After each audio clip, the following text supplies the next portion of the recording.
Detective Jerome Carter, lay officer to Logan Mitchell. Don't move, Logan barked, his voice sharp, commanding. Jerome barely breathed. Inches from his outstretched hand, his gold detective badge glinted under the streetlight. Ignored, like his words, his rank, his humanity. Around them, a crowd had gathered, phones recording, voices rising in protest. He's a cop, a woman screamed, but no one listened. Sirens approached. The red and blue lights reflected in the growing sea of camera lenses, but to Logan, none of it mattered. Gun, another officer shouted. A single gunshot rang out. How did it come to this? Detective Jerome Carter sat in his unmarked sedan, shoulders slumped with dashboard clock, blinked 11:47 p.m., MAR 12-hour shift. The Brentwood Police Precinct had. He rubbed his temples, trying to push away the weight of his latest case, a domestic dispute that had spiraled into a 4-hour standoff. Constant pressure, twice as hard. Not just as black man in badge as an anomaly, rather than a credential. The streets of Brentwood District, Wuiskin, soul.boutique cafes and yoga studios. But some things didn't change with fresh paint. His eyes landed on a corner store, its mirrored sweatshirt over more for warmth than for style. As he crossed the street, a middle-aged white couple, wall golden retriever trotting at their side. The clutched her purse tighter. Jerome noticed, but he didn't react. He was too tired for righteous indignation tonight. Inside the store, the fluorescent lights buzzed faintly. Jerome grabbed a bottle of water and a pack of gum, making his way to the counter. The cashier, a young white man, a snap to his face, hoodie, then back a moment of hesitation. The silence stretched, uncomfortable and familiar. That it? The cashier muttered, his voice flat. Yeah. Jerome slid a $10 bill across the counter. The cashier's hand hovered for a split second, just a moment too long, near the silent alarm beneath the register. Jerome noticed. He always noticed. He fought the urge to flash his badge just to make the suspicion go away. But he didn't. He shouldn't have to. The transaction finished, and Jerome walked out into the night, the cold air biting through his sweatshirt. He took a deep breath, trying to shake off the moment. It wasn't worth holding on to. It never was. As Jerome turned the corner toward his car, something felt off. The street was too quiet. A shadow moved in his peripheral vision. His eyes flicked toward a patrol car, creeping along the curb at an unnaturally slow pace. Logan Mitchell. Jerome frowned. He knew Logan's reputation well. The man wore his authority like armor and wielded it like a weapon. Excessive stops, escalations over nothing, always justified under the convenient umbrella of reasonable suspicion. Jerome kept walking, his movements calm and deliberate. He wasn't doing anything wrong. He was just a tired man going home. But the patrol car lingered. Its headlights crawled alongside him like a predator, sizing up its prey. Jerome reached his car, unlocked the door, and paused. Across the street, Logan sat behind the wheel, his silhouette dark against the dashboard lights. He wasn't just passing through, he was watching, judging, deciding. Jerome clenched his jaw, forcing himself to look away. He slid into the driver's seat and locked the doors, his heart pounding, not from crime, but from survival. He started the engine, pulling away slowly, his eyes flicking to the rearview mirror. The patrol car didn't move. Not yet. But Jerome knew the night wasn't over. Something had shifted in the air. An unspoken promise of conflict hung like fog. He didn't know it yet, but this was the moment the storm began to form. The moment a tired detective heading home became something else, a suspect. And by the time the sun rose, Jerome Carter's life would never be the same. Gun, Officer Logan Mitchell shouted, his voice sharp and commanding as his hand flew to his holster. Time slowed. Detective Jerome Carter stood frozen, his hands still raised, his heart hammering so hard it drowned out the rising murmur of bystanders. The red glow of recording phones blinked in the darkness. The night air thickened, suffocating and electric. Jerome's voice remained calm but urgent. It's my service weapon. I'm a detective. Check my badge. But Logan didn't lower his gun. In his mind, the narrative had already been written. The presence of a gun, context be damned, sealed Jerome's fate.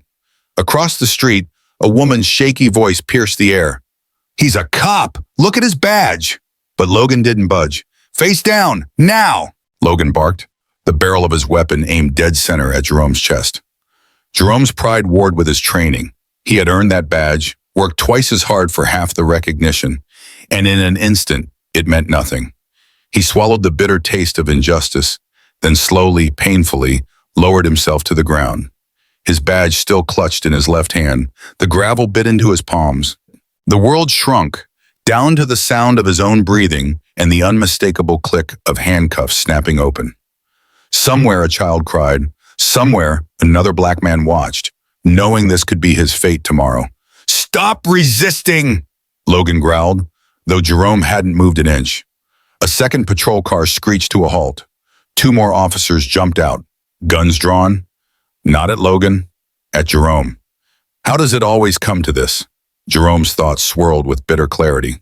How many times did proof of innocence fall on deaf ears? How many times did a black man get pinned to the ground, despite doing everything right? The cameras kept rolling. The crowd kept shouting. But none of it stopped the inevitable. Cold steel tightened around his wrists. A knee pressed into his back. And in that moment, Jerome understood something chilling. This wasn't just about one bad cop. It was about a system, one that saw his skin before his badge, his presence before his personhood. And the only question that mattered now was, would the truth be enough before it was too late? Jerome lay face down on the freezing pavement, the weight of Logan Mitchell's knee pressing into his back. His badge, his protection, his identity lay discarded inches away, glinting under the harsh glow of the street lamp. A cruel irony, the symbol of his authority tossed aside like trash. "Stay down," Logan barked, snapping the cuffs tighter than necessary. Jerome gritted his teeth against the pain. He could handle physical discomfort. He had endured worse in his years on the force. But what cut deeper was the betrayal. He wore the same badge as Logan, swore the same oath. But in Logan's eyes, that didn't matter. Jerome's voice came out rough, strained from the pressure on his chest. "Detective Jerome Carter, Homicide Division, badge number 48217. Logan didn't react. "Call it in. Save it," Logan snapped. "I'm not falling for some fake badge trick." Jerome swallowed his rage. Fighting would only confirm the narrative Logan had already written in his head. Compliance was survival, even when survival felt like surrender. Tires screeched as another patrol car rounded the corner. Two officers spilled out, Officer Riley Bennett and Officer Daniel Chen. Jerome knew them, they worked the same precinct. Relief flickered for half a second, then vanished. Riley's eyes locked on the scene, a black man on the ground, gun holstered, white officer standing over him. Her hand flew to her weapon. "Gun!" She drew her pistol without hesitation. Chen followed suit, both barrels aimed at Jerome's head. Jerome's blood ran cold. It didn't matter that he was already pinned to the ground. Didn't matter that he was cuffed. Didn't matter that he was unarmed. They only saw what they expected to see. "Riley, it's me!" Jerome shouted, his voice edged with desperation. "Detective Carter, look at my badge." Riley hesitated, confusion flickering across her face. She glanced at Logan. "He says he's a cop?" Logan didn't waver. "Fake badge." He doubled down. Jerome almost laughed at the absurdity. Possibly armed? He was the one on the ground, the one being restrained, the one unarmed. But the scene, the hoodie, the skin, the assumptions was stronger than reality. "Call it in," Jerome barked. "Check my badge number. It'll clear this up in seconds." Riley's fingers twitched near her radio, but she didn't reach for it. Neither did Chen. They kept their weapons raised, waiting for the order that would tip the scale from detainment to tragedy. Sirens wailed in the distance. More patrol cars skidded to a halt. 3 more officers emerged, including Sergeant Lila Torres, a no-nonsense veteran, 20 years on the force. She didn't draw her weapon. She didn't need to. Her presence alone commanded the street.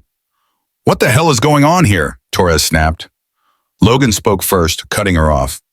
"Robbery suspect, black male, dark hoodie, armed, resisted. Found a badge on him, but it's probably fake."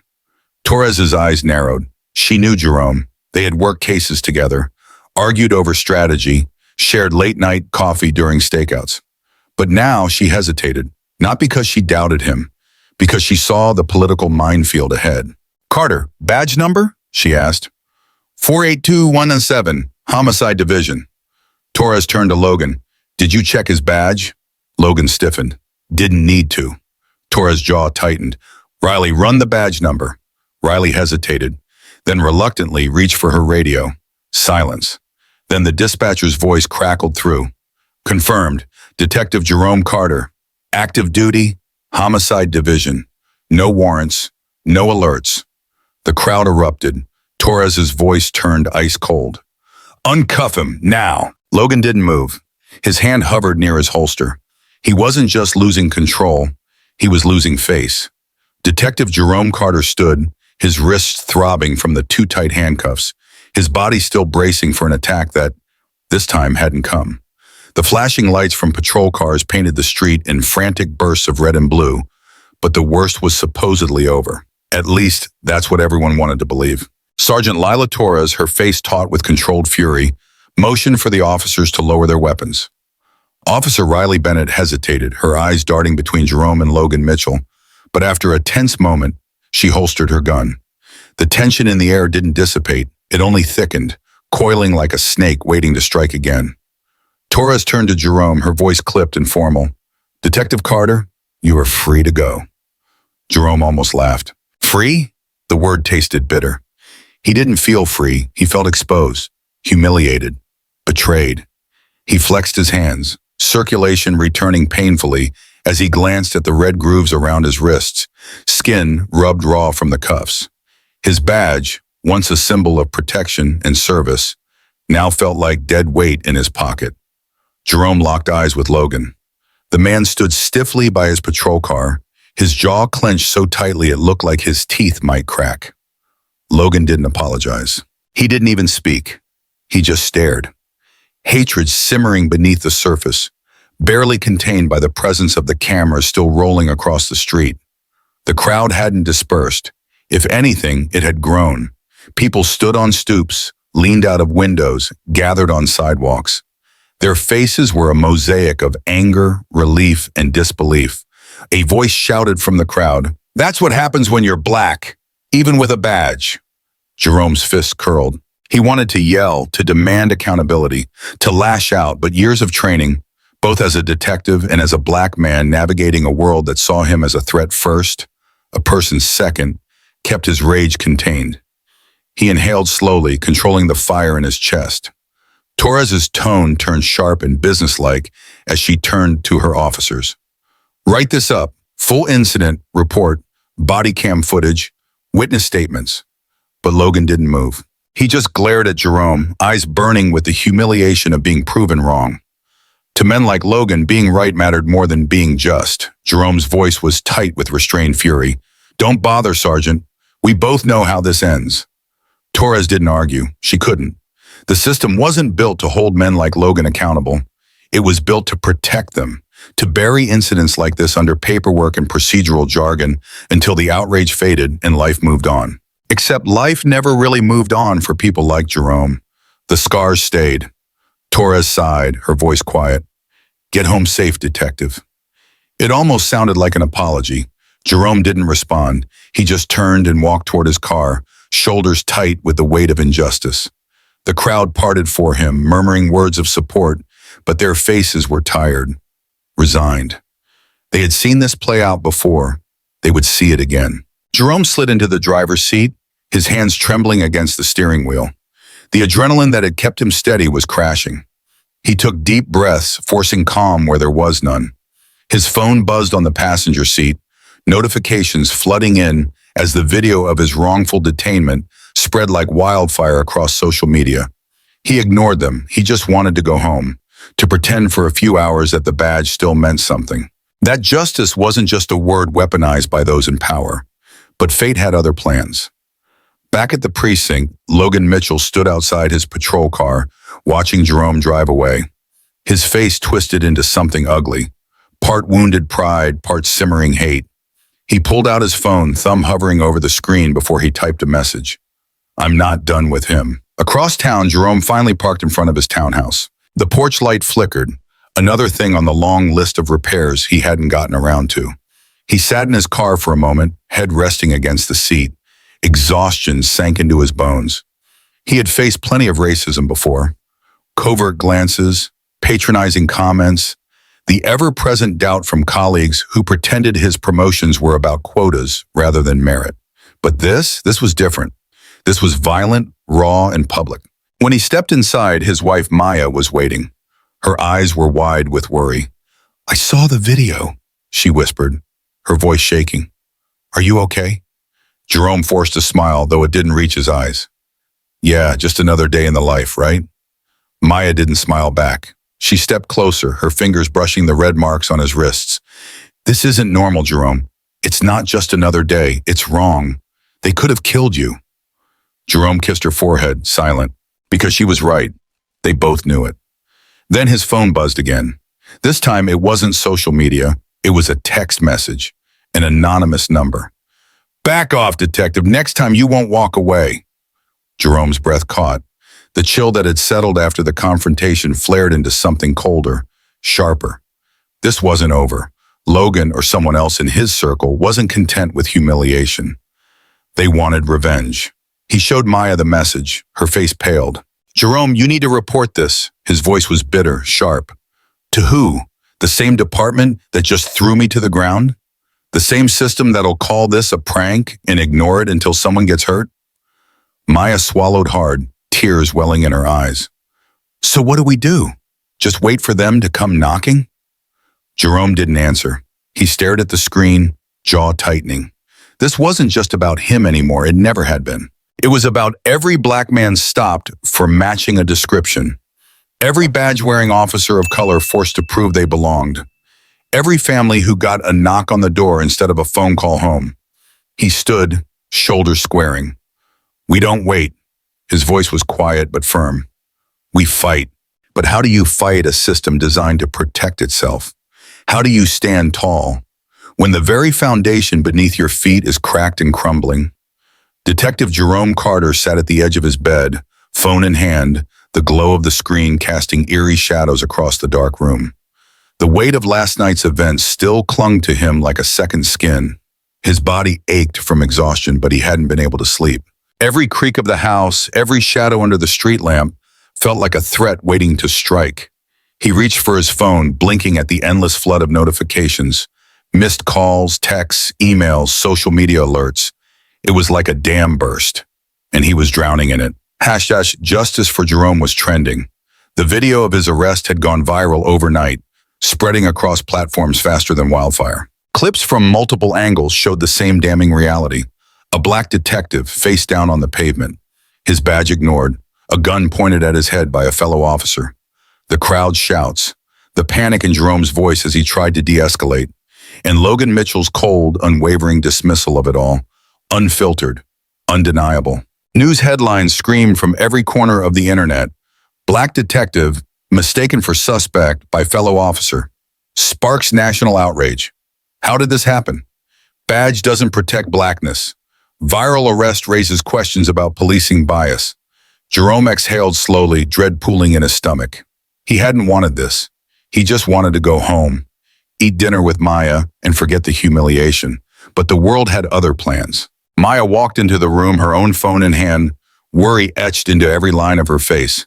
"It's everywhere," she said, voice tight. CNN, Twitter, even the local news is running it nonstop. Jerome ran a hand down his face, sighing. Good, maybe now they'll listen. But Maya didn't look relieved. "Listen or retaliate?" she whispered. "You know how this works, Jerome. They don't fix the system.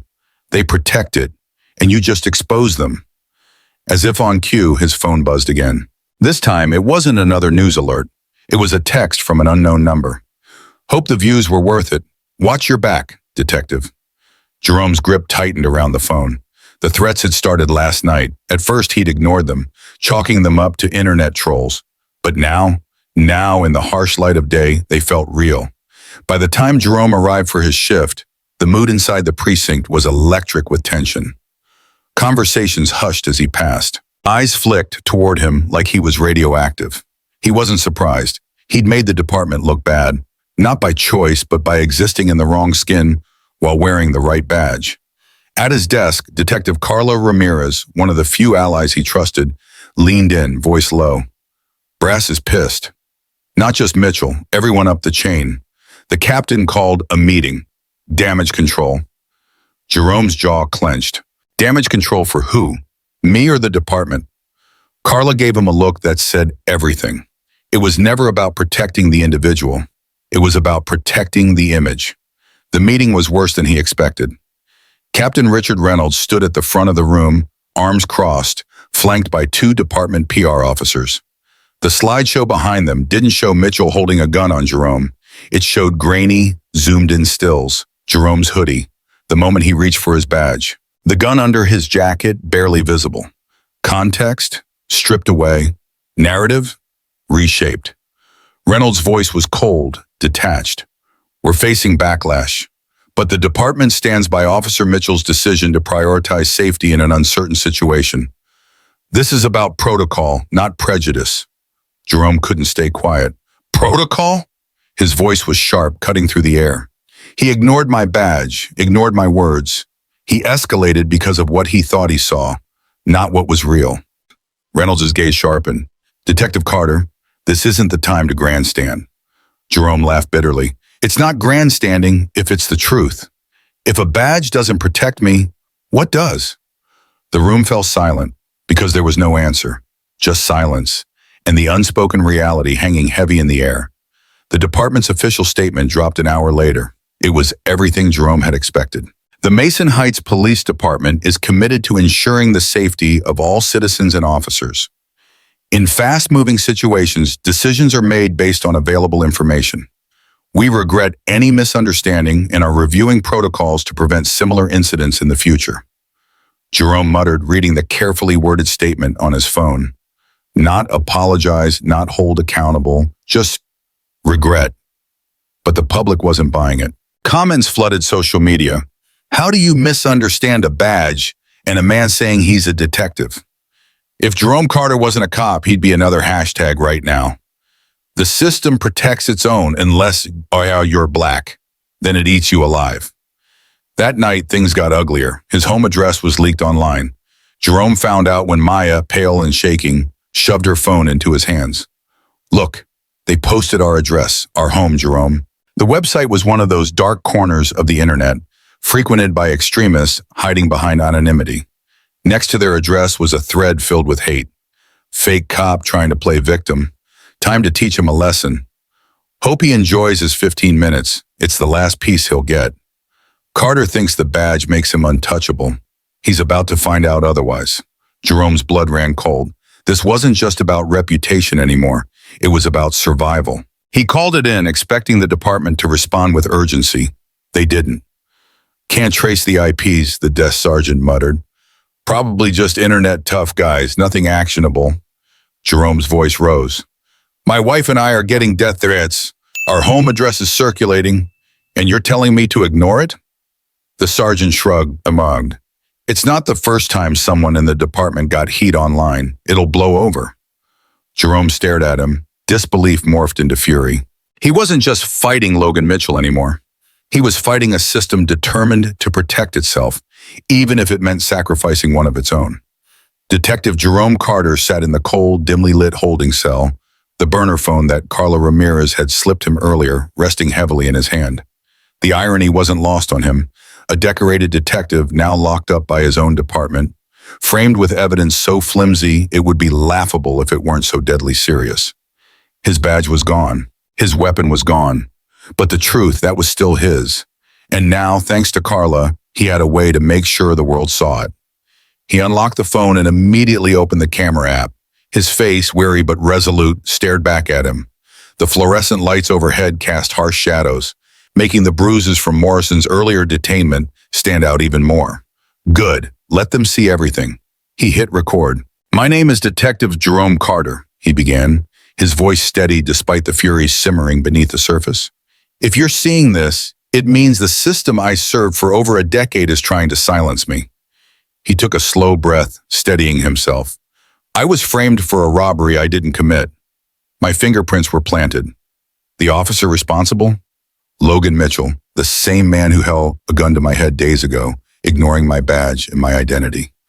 He paused, swallowing the bitterness rising in his throat. I'm not the first black man to be targeted by the system, but I'll be damned if I let them make me the last. Jerome ended the recording and immediately uploaded it to every social media platform available on the burner phone: Instagram, Twitter, TikTok, Facebook. He knew the algorithms wouldn't take long to do their job. The world was already watching. Hashtag Justice for Jerome had already been trending. Now they'd see the next chapter unfold in real time. Within minutes, his phone buzzed with notifications, retweets, shares, comments. But the one message that stood out came from an unknown number. "You just made yourself a bigger target. Hope you're ready." Jerome gritted his teeth. He was beyond ready. 2 hours later, Carla returned, her face drawn with anxiety. "It's blowing up, Jerome." Her voice was urgent, almost breathless. "The precinct is buzzing. Captain Reynolds is losing his mind. But more importantly, someone inside just leaked Morrison's disciplinary record." Jerome sat upright immediately. "Tell me everything." Carla nodded, her expression grim. "It's worse than we thought. He's got a history, buried deep."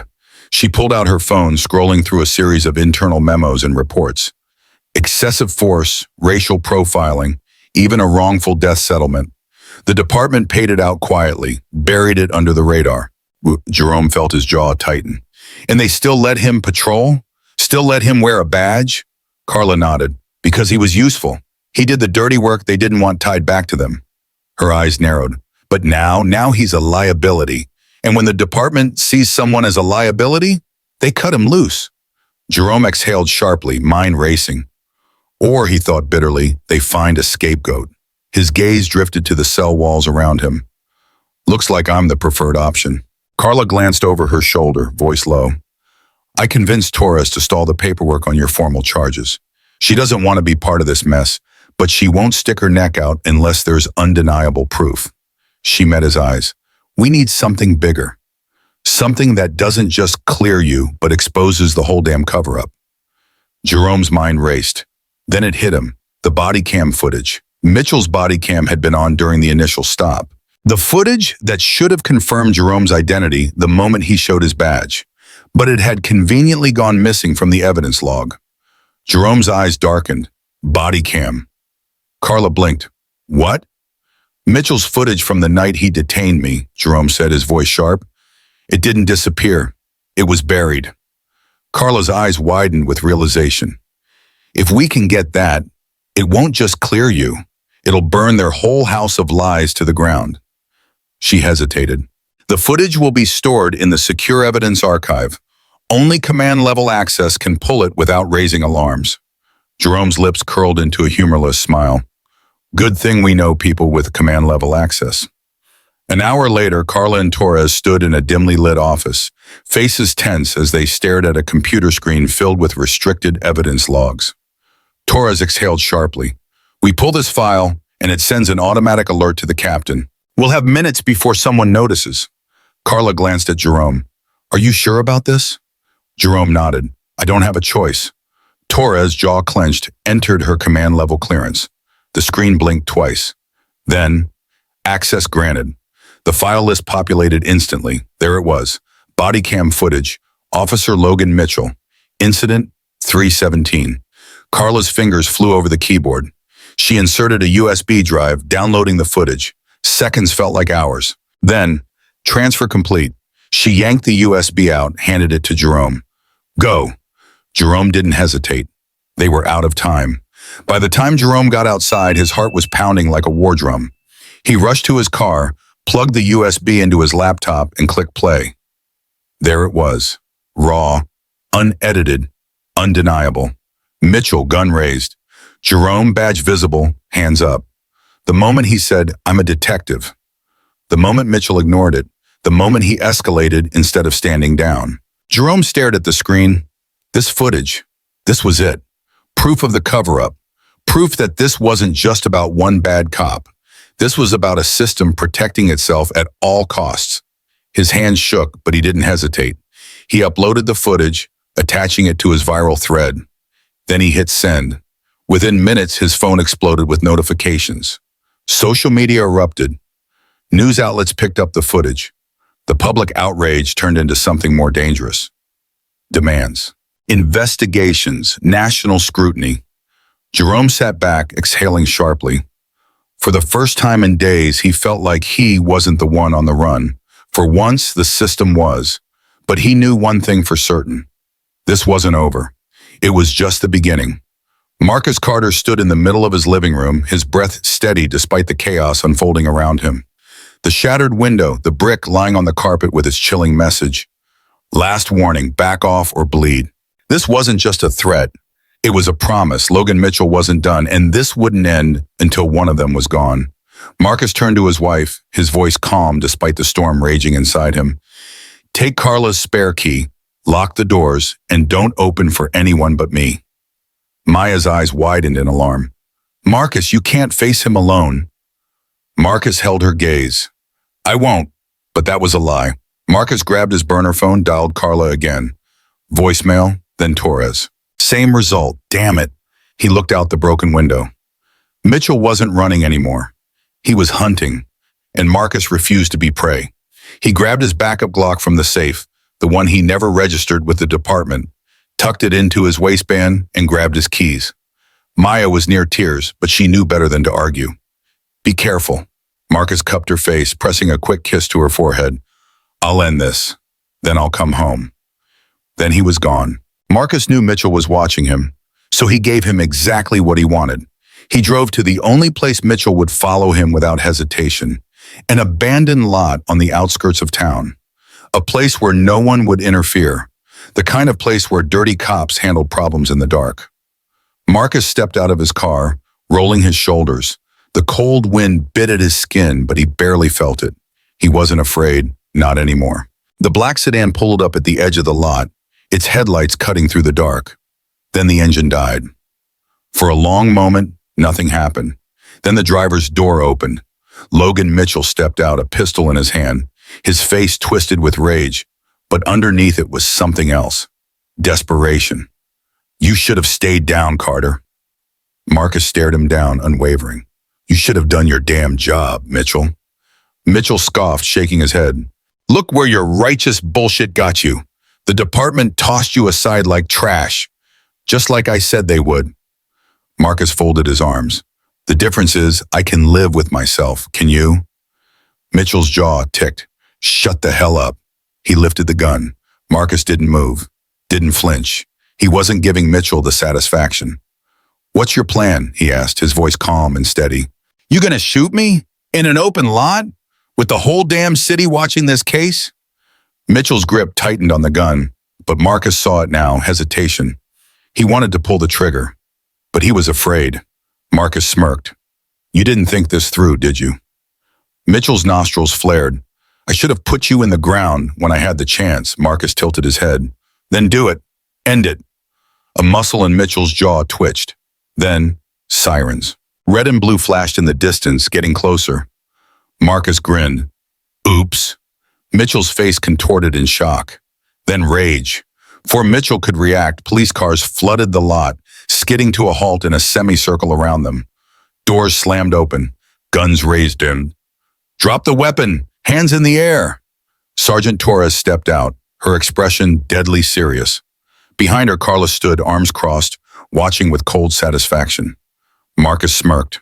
I told you I wouldn't face him alone. Mitchell's gun wavered. His eyes darted between Marcus and the officers. He had nowhere to run, nowhere to hide. And then, he made the last mistake of his life. Mitchell lifted his gun. 3 shots rang out. Torres fired first. Then Carla, then Marcus. Mitchell stumbled backward, blood blossoming across his chest, his gun clattering to the pavement. He hit the ground with a dull thud, his breath gurgling, fading. For a long moment, no one moved. Then, silence. Torres stepped forward, checked for a pulse. Then she looked up. It's over. Marcus exhaled. The weight of the last few days drained from his chest. But he knew the truth. It wasn't over. Not really. Mitchell was dead, and Marcus Carter was a free man. The scandal shook the entire department. The leaked footage, the fabricated evidence, the attempt to frame an innocent detective, it all came crashing down in a storm of public outrage. The police chief resigned. Captain Reynolds was indicted for obstruction of justice. And the mayor, bowing under political pressure, ordered a full-scale investigation into the department's misconduct.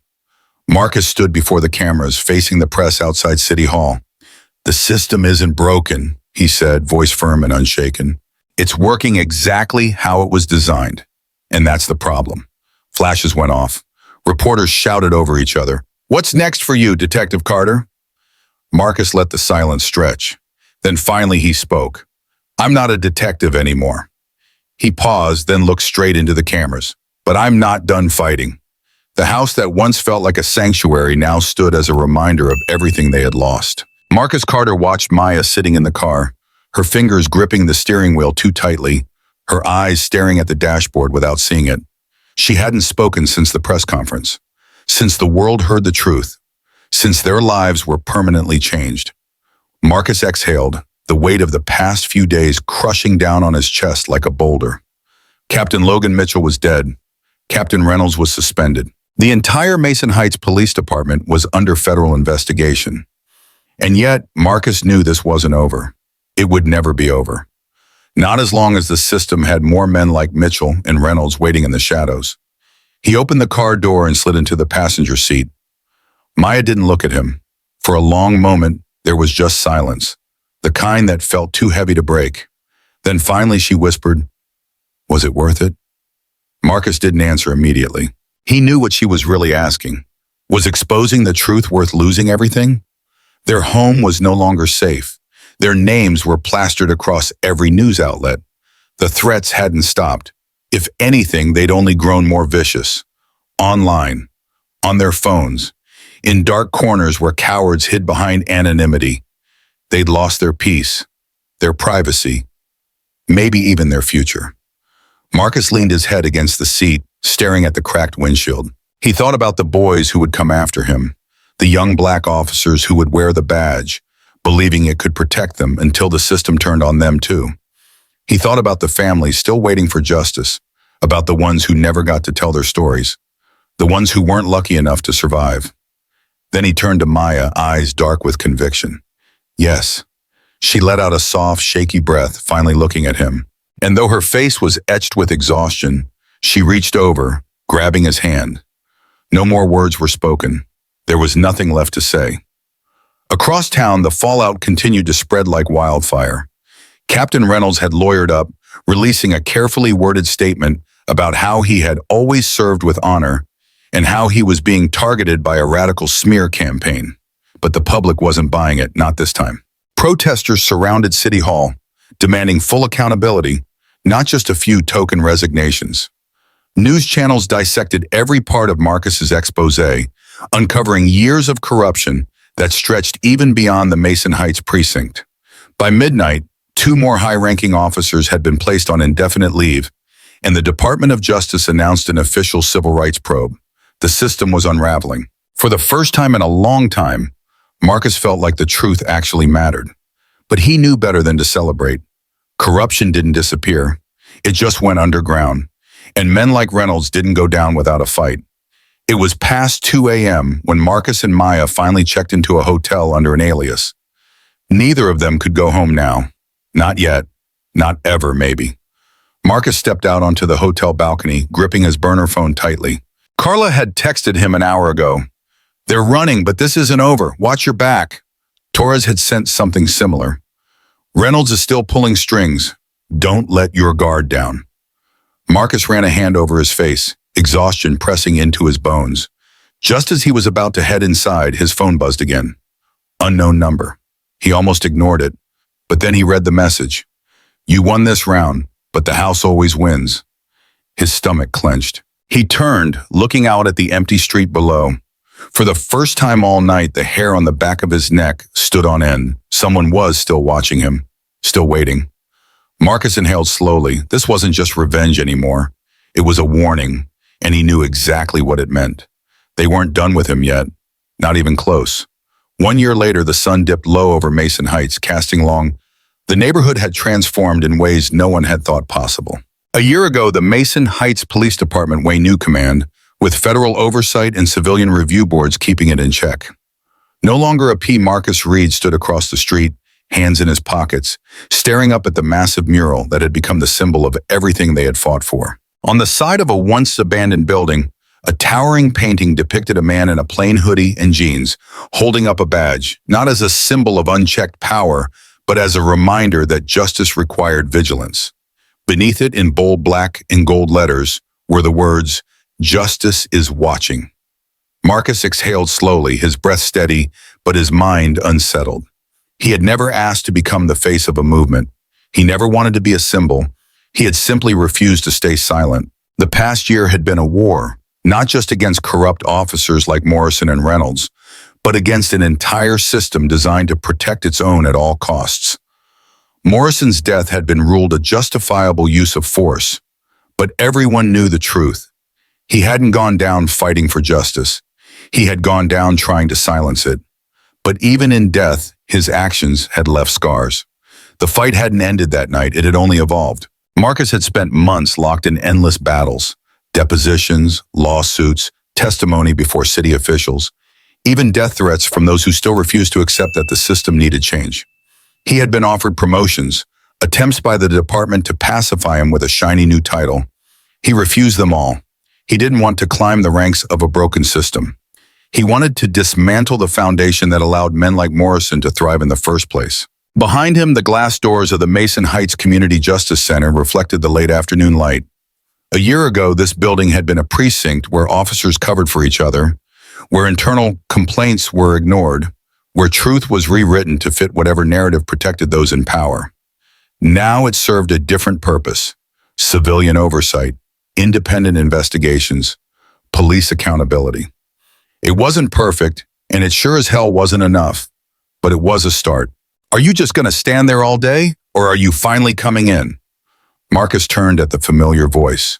Carla Ramirez stood near the entrance, arms crossed, smirking in that way she always did when she caught him deep in thought. She had been one of the few people in the department who had fought beside him, who had refused to look away when the truth became inconvenient. Even now, she was still in the fight, still pushing forward. Marcus smirked back, shaking his head.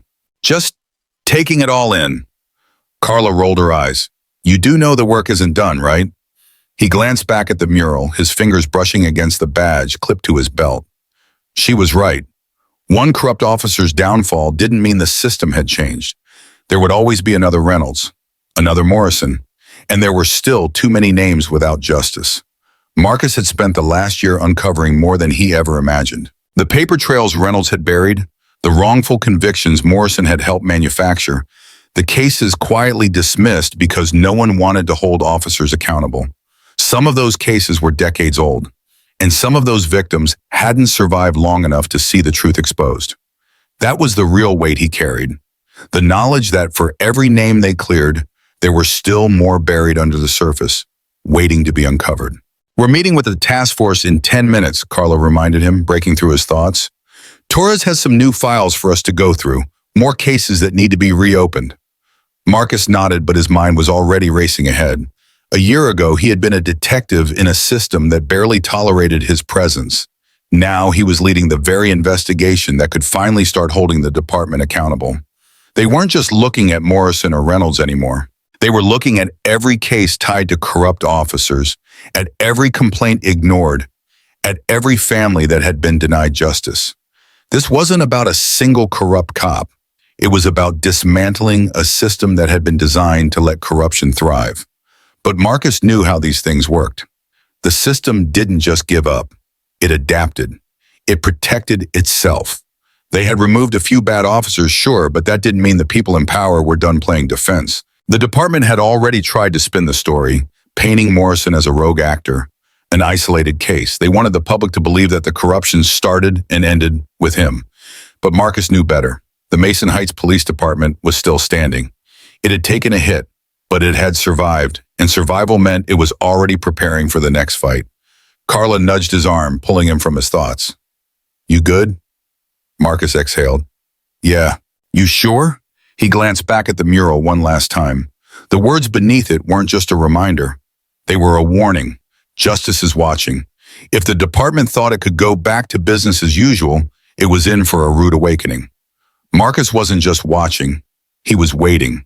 And when the system tried to rebuild itself the way it had before, with the same corruption disguised under new leadership, he'd be there to tear it back down. One case at a time, one name at a time, one fight at a time. He turned back to Carla, his smirk returning. Let's get to work. And with that, they stepped inside the Mason Heights Community Justice Center, where the real battle was just beginning. Detective Marcus Reed stood at the corner of Mason Heights, gazing up at the towering mural that had become a symbol of his fig a year ago. This fight had nearly cost him everything. His badge, his freedom, and at one point, even his life.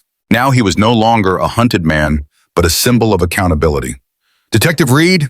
Marcus turned at the familiar voice, spotting Carla Ramirez jogging up the sidewalk, a thick folder tucked under her arm. She looked tired, but her expression held something new. Hope. Thought I'd find you here, she said with a smirk. Old habits, Marcus replied, nodding toward the mural. Keeps me grounded.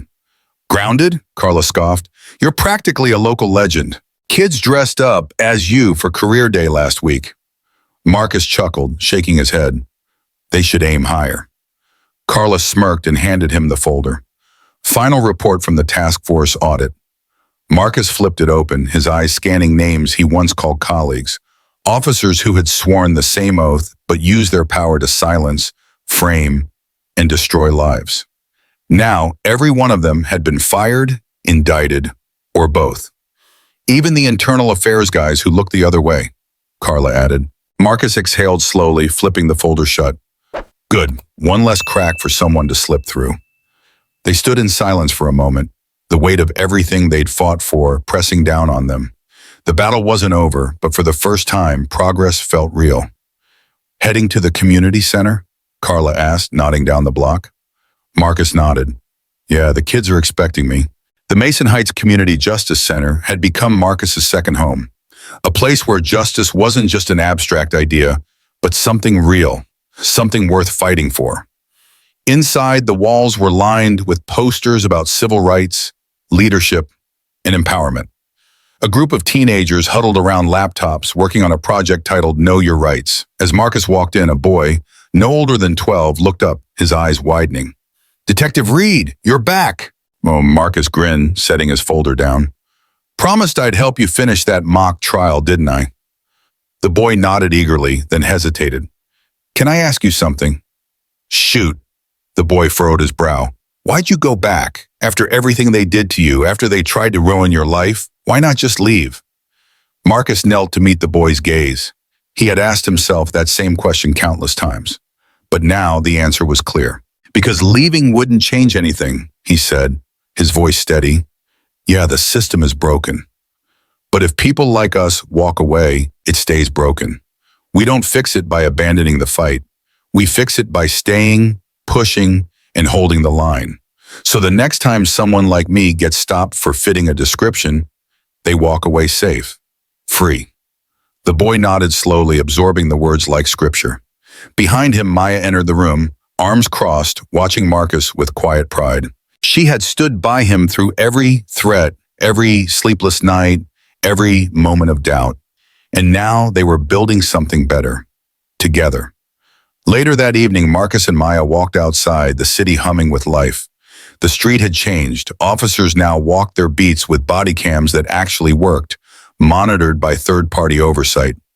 You really think it'll stick this time? Maya asked, eyeing a patrol car rolling past. Marcus didn't answer right away. Change was fragile, always at risk of being undone the moment vigilance slipped. But the difference now, people weren't asleep anymore. I think, Marcus finally said, that the system is learning it can't survive without trust. And trust? That has to be earned every single day. They passed the mural again, the painted version of Marcus standing like a sentinel, a reminder that justice wasn't a destination. It was a journey. One fight, one victory, one step at a time. And for the first time in his life, Marcus wasn't walking it alone.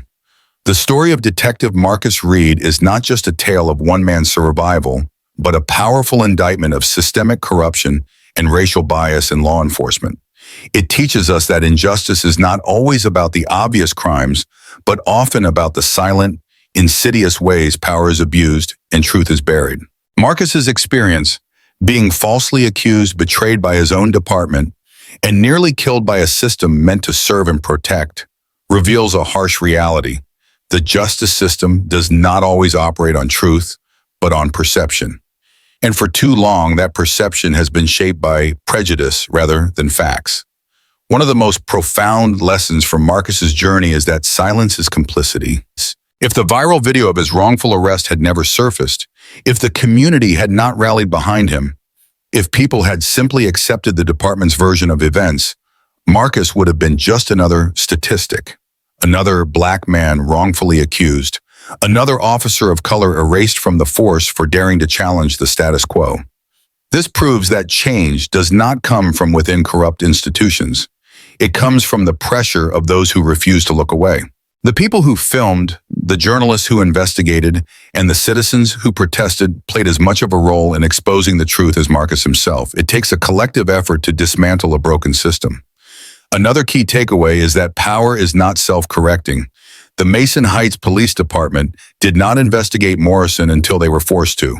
They ignored his history of misconduct, his abuse of power, and even his blatant racism, because he was useful to them. His downfall did not come from internal accountability, but from external exposure. This demonstrates that corrupt institutions will always protect their own unless they are forced to do otherwise. That's why vigilance is necessary. Policies, oversight committees, and bias training mean nothing unless there is continued scrutiny and public accountability. Marcus's story also challenges the idea that wearing a badge guarantees justice. He was a detective. He had authority, respect, and years of service. But none of that mattered when he was faced with an officer who saw his skin color before his credentials. This forces us to confront a difficult truth. The badge doesn't protect everyone equally. When the system is designed to benefit some while punishing others, even those within it are not immune from its failures. This is why reform cannot be about individuals alone. It must address the deeper structures that allow such injustices to thrive. Most importantly, Marcus's story is a call to action. It asks us to question our own role in fighting injustice. Are we willing to speak up when we witness wrongdoing? Are we holding those in power accountable? Do we let the system continue unchallenged, or do we demand better? The lesson is clear. Justice is not something that happens on its own. It is something we must fight for. If Marcus Reed's story made you think, if it made you question the system, if it made you realize how important it is to stand up for justice, then don't stay silent. Hit that like button to show your support for real accountability. Comment below, what would you do in Marcus's shoes? Do you think the system will truly change? Share this video so more people can see the truth and be part of the conversation. Subscribe to the channel and turn on notifications so you never miss a story that exposes injustice and fights for the truth. Together, we can make sure voices like Marcus's are heard. Let's keep the pressure on. Let's keep the conversation going. And most importantly, let's demand better.